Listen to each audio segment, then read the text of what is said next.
Hello world, I am Kristen and I am not just another fat girl. And by saying that as the name of my channel, I am declaring that to the world, so to say.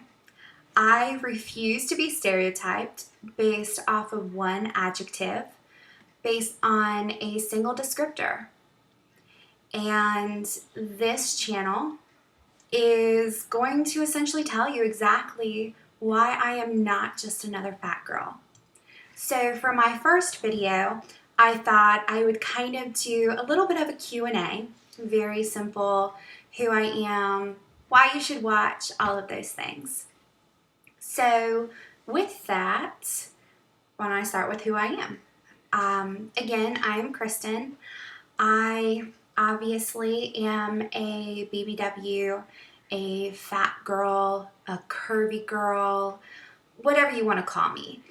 But I'm also a mother, a businesswoman, an author, a sister, a friend.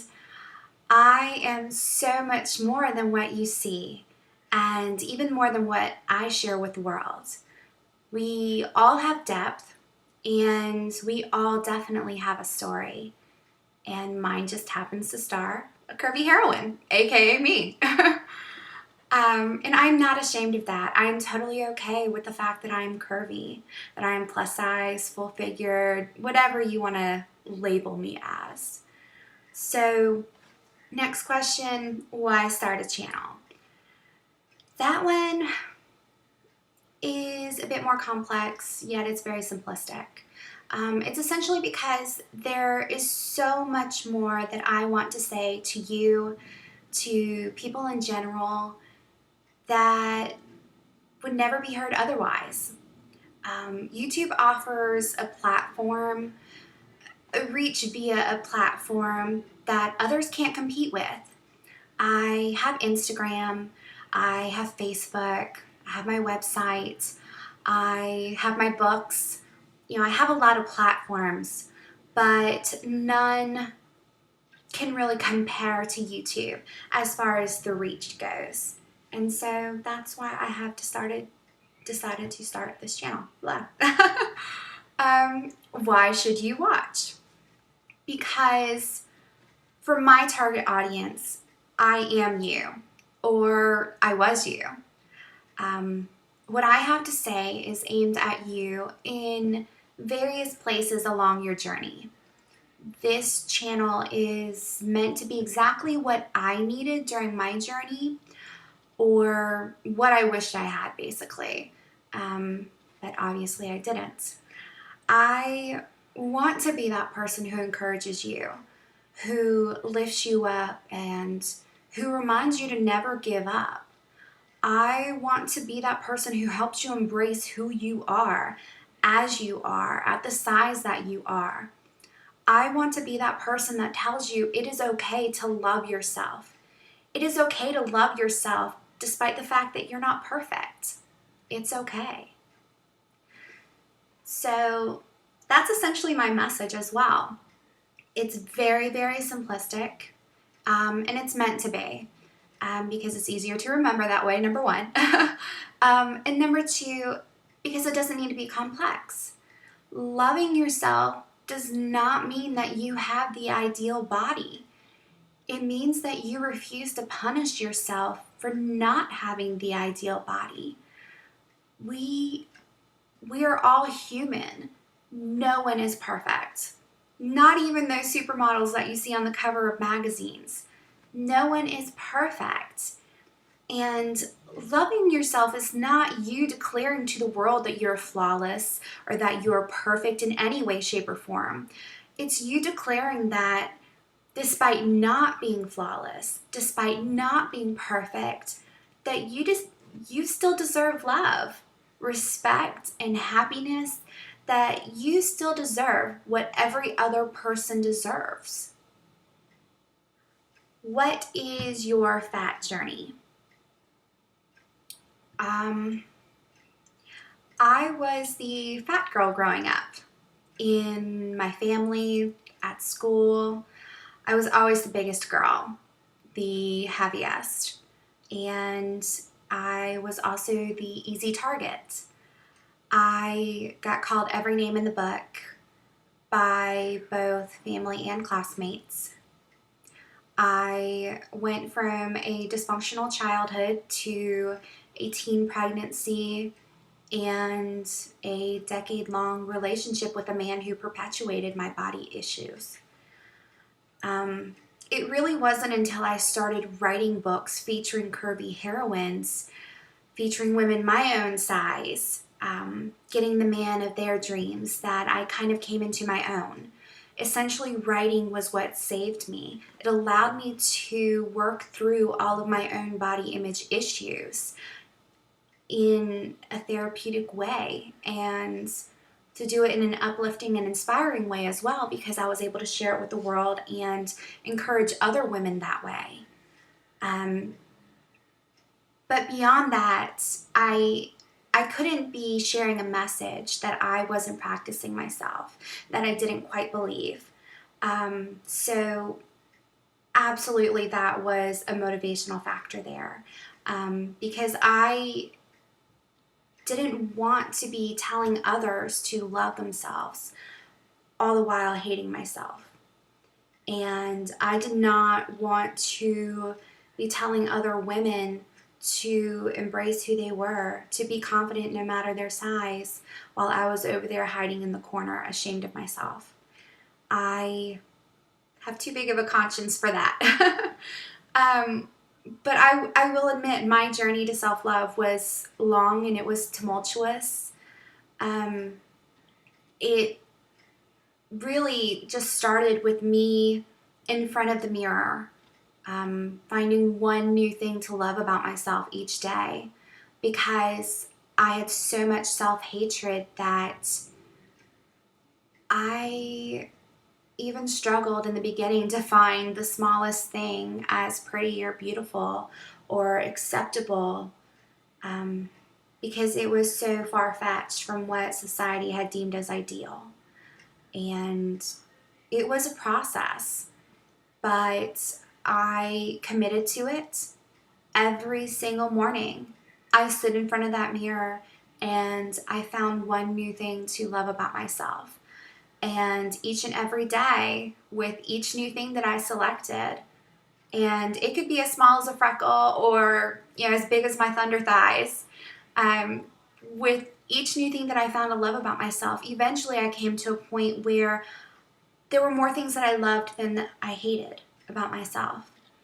And there was sort of a mental transformation. I no longer viewed myself the way that I always had. And that was life-changing, especially since I have a daughter. I have a daughter who came home from kindergarten upset because she thought she was fat, and she wasn't. Yet ever since then, she has been obsessive about her body, since 5 years old. And I'm not okay with that. As a mother, that breaks my heart, because I see her as perfect, as beautiful, just the way that she is.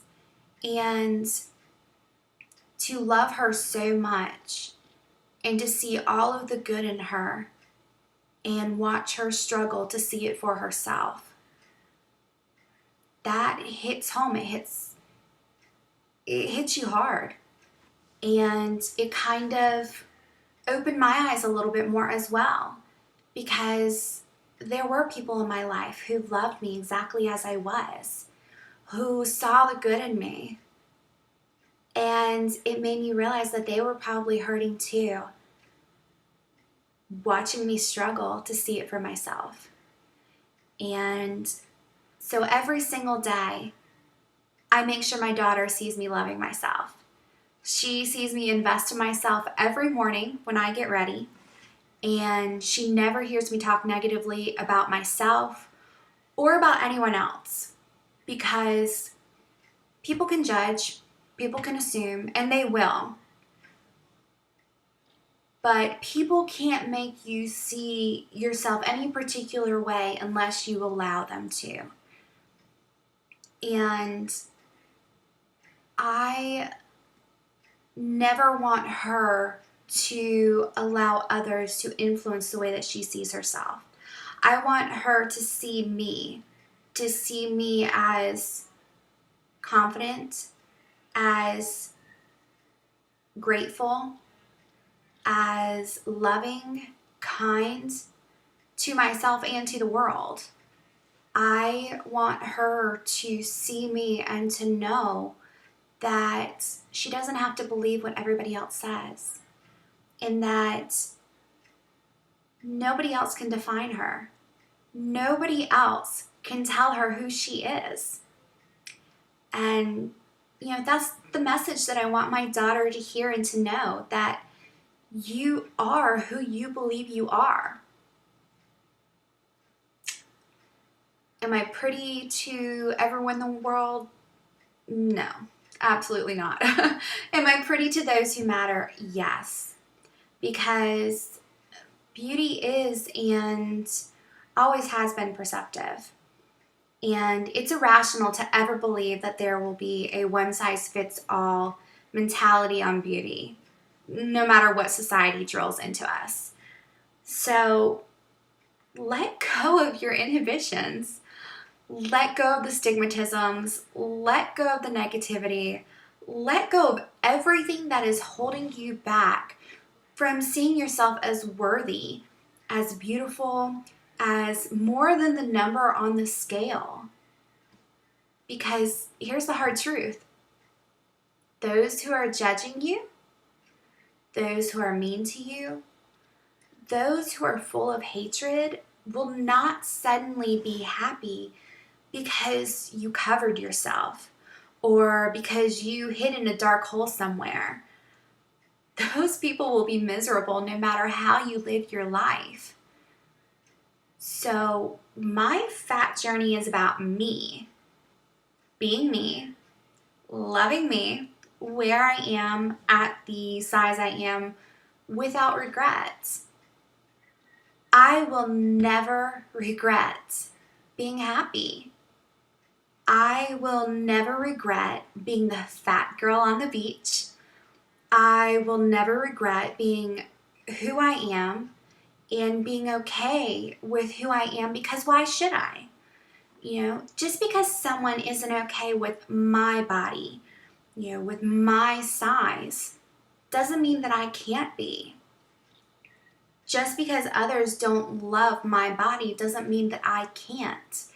And just because my body isn't the societal ideal doesn't mean it's not worthy of love. Because fat or not, it's carried me through 29 years. And frankly, that's worth a little love and appreciation.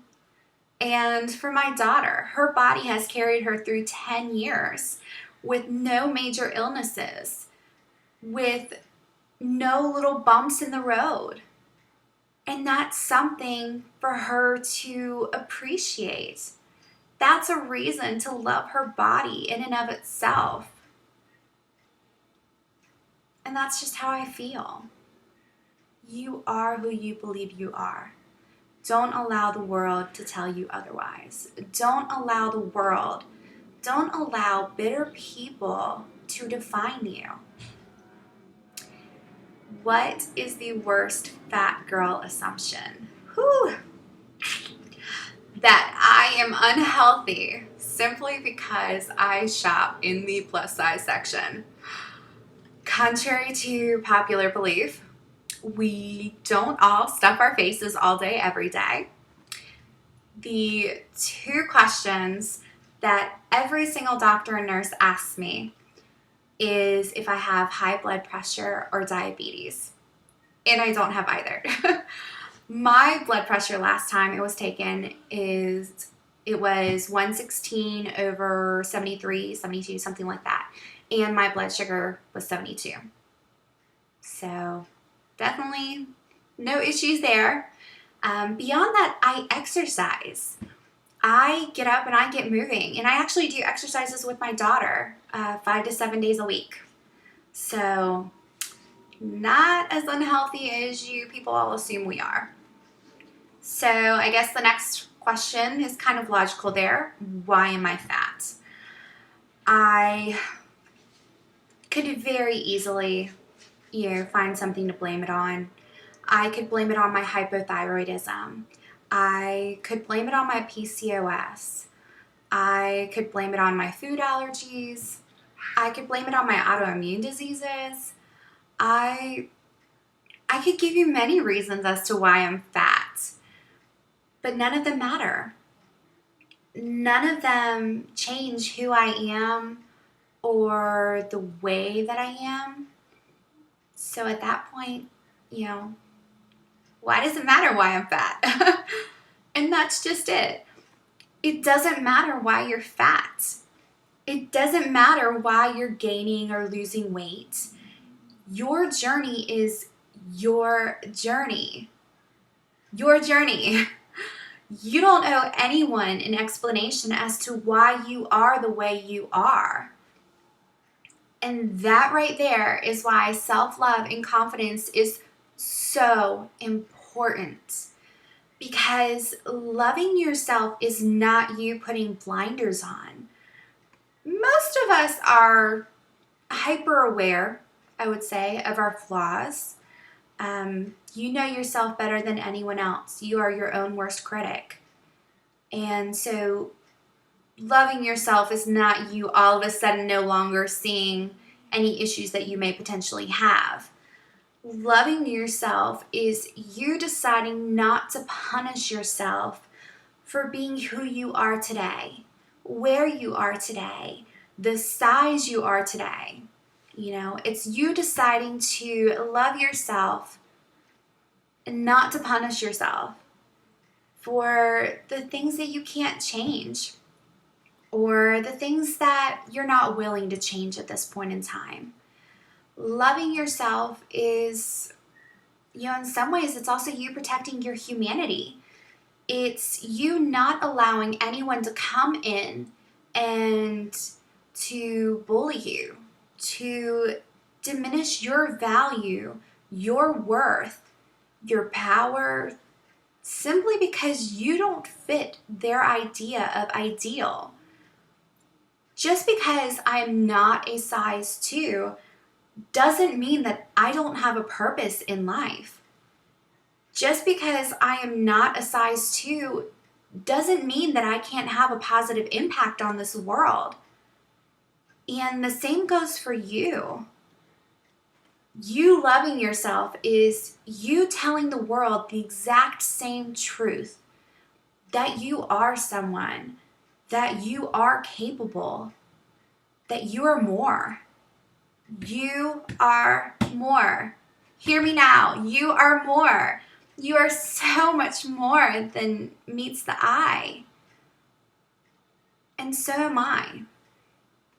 I am so much more than what you see. I am so much more than just another fat girl. So much more.